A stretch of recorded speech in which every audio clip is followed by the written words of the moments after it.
Olá, vamos para a nossa aula hoje de filosofia, filosofia do 8º ano. E o assunto que nós vamos tratar hoje é a mídia e você. Eu acho que vocês vão gostar. Vamos lá? Posso começar dizendo que os meios de comunicação, eles se constituem em instrumentos, tecnologias, que nos transmitem essas informações para diversos lugares, em diversas épocas, e que podemos dizer que nos últimos tempos eles têm atingido uma escala nacional e até global.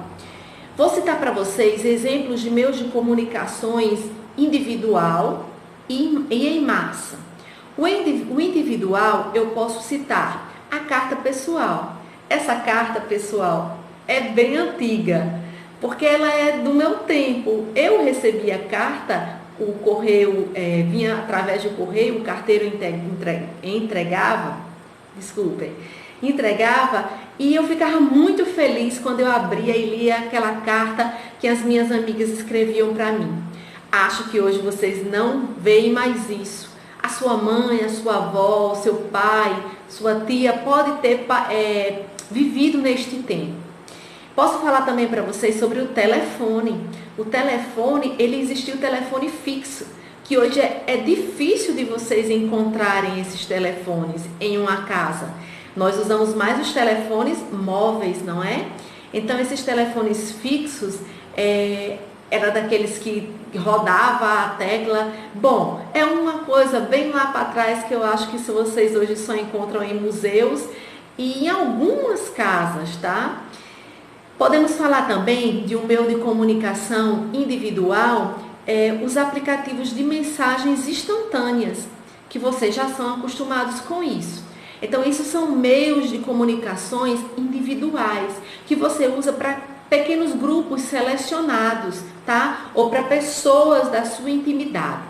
Falar sobre os grupos, os meios de comunicação, na verdade, em massa, eu posso destacar alguns, como os escritos sonoros, audiovisuais, multimídias e hipermídia. Vou exemplificar cada um deles. Os escritos, podemos falar dos livros. Os livros que eles podem ser literários, didáticos, religiosos, romances, muitas outras coisas.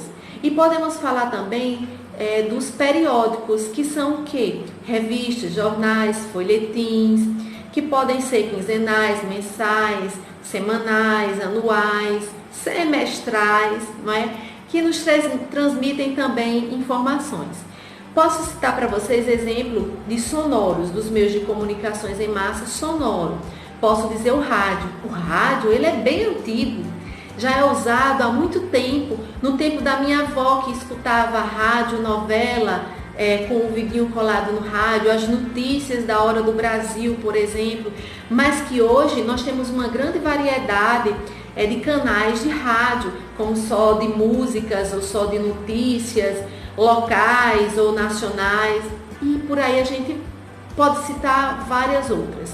Mas eu também posso comentar para vocês sobre os podcasts, que são mais atuais para vocês já têm conhecimento sobre isso. Então, esse aqui foi o meio de comunicação sonoro. Vou citar para vocês os audiovisuais. Vocês estão muito acostumados com a TV, não é? A televisão, ela é a mais acessada, vamos dizer assim. É a mais popular, na verdade. Então, ela está com uma grande concorrência agora. Ela está concorrendo com a internet, tá? Então, ela está tendo essa concorrência que está deixando quase igual a sua audiência. Posso citar também o cinema. Quem já não foi ao cinema? Pode ser que alguém não tenha ido, mas que já viu em filmes, na televisão, na internet. Hoje em dia a gente conhece tudo através das tecnologias, não é? Então, o prazer de assistir um filme no cinema. Então, isto é um meio de comunicação em massa audiovisual. Vou citar para vocês agora da multimídia. Essa aula que nós estamos tendo agora é uma multimídia. Nós estamos estudando à distância. E eu estou usando as tecnologias para que chegue até vocês. a minha aula, a minha explicação, o assunto que nós precisamos estudar. Na multimídia, eu também posso citar exemplo do CD-ROM e do DVD-ROM. E agora eu vou falar da hipermídia. A hipermídia, na verdade, são várias multimídias. Vou citar um exemplo. TV a cabo, a internet é tão falada de que a gente tem uma comunicação instantânea. Eu estando aqui, um amigo meu esteja em outra parte do mundo, as notícias que acontecem, a gente sabe praticamente na mesma hora, bem diferente do que existia lá atrás, que as notícias para chegar demoravam bastante. Posso citar também exemplos de hipermídia, o Wi-Fi, o Bluetooth, os smartphones, que são muito utilizados por vocês, não é? E que esses smartphones têm muitos recursos, como esse que eu estou utilizando agora. Eu estou gravando, eu estou filmando esta aula para enviar para vocês. Então aqui eu citei para vocês vários tipos de meios de comunicação, certo? Tanto os individuais como os em massa. Pessoal, vamos falar agora que nós estamos vivendo em um momento de grande desenvolvimento. Quem viveu antes do ano de 1990 perceberam, como eu, do quanto foi rápido de 1990 até agora esse desenvolvimento das tecnologias, dos meios de comunicações. Se vocês forem conversar com sua mãe, com sua tia, com sua avó, elas vão falar para vocês a experiência de como era a vida delas antes de tudo isso, de todos esses avanços nos meios de comunicação. Hoje nós temos liberdade de pesquisar variados assuntos, de conhecer coisas que a gente só ia conhecer países, por exemplo, se a gente se deslocasse até lá. E hoje a gente tem uma verdadeira aula de cultura em qualquer parte, vamos dizer assim, em qualquer disciplina.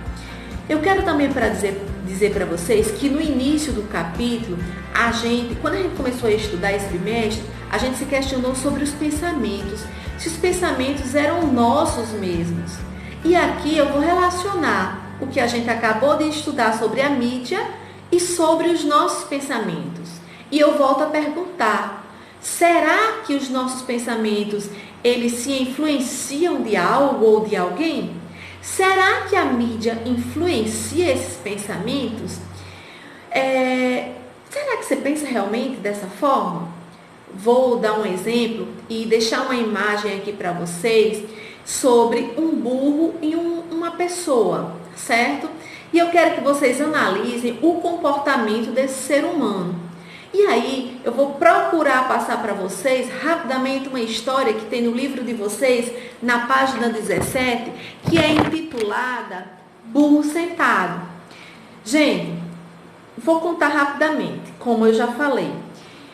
Era um burro bem diferente, tá? Esse burro, ele não era quadrado, ele não tinha carga, ele tampouco era um burro sem rabo, mas ele era um burro muito inteligente e ele tinha um desejo. O desejo dele era comer em um restaurante sentado, tá? E aí ele foi para esse restaurante, ele conseguiu, ele cismou e foi lá, queria se comportar como gente inteligente. Mal se sentou, o burro começou a falar, a tagarelar, certo? Para encanto e estupefação de todos que estavam no restaurante. E aí eles queriam saber como era a dieta do burro, de que ele se alimentava. E o burro logo começou a dizer para todos o que ele gostava de comer, que o prato preferido dele era a alfafa. E todos ficavam encantados com essa conversa do burro.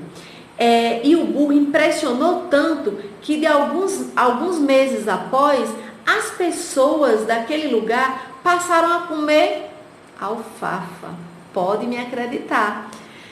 O burro, sempre sentado, ensinou então as pessoas a comer como os burros. Do mesmo jeitinho, igual a imagem que eu coloquei para vocês. As pessoas se abaixaram e passaram a comer de quatro. E o burro sempre sentado e se divertindo muito.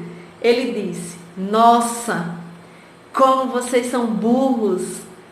As pessoas comovidas, acreditam, agradeceram. Já pararam para pensar o sentido dessa história? Já pararam a pensar nos nossos próprios comportamentos e pensamentos, se nós reproduzimos o que nós consideramos que está certo? Alguém que está, um artista preferido da gente, que está aí alcançando muito sucesso e que a gente segue ele, imita ele, mesmo sem aquilo ser da nossa cultura? Parem para pensar um pouquinho e vamos analisar. Quero falar para você também das etiquetas. No livro de vocês tem um pequeno poema de Carlos Drummond de Andrade, tá? E ele diz assim: eu, etiqueta, é duro andar na moda, ainda que a moda seja negar minha identidade. Agora sou anúncio, meu nome novo é coisa, eu sou a coisa, coisamente. Vocês já pararam para pensar que às vezes a gente usa roupas porque a etiqueta é famosa, porque aquele artista usou? Às vezes a gente usa roupas, a gente paga para fazer propaganda de uma marca. Então, gente, é isso que eu quis deixar aqui para vocês. O que você acha de mudar essas etiquetas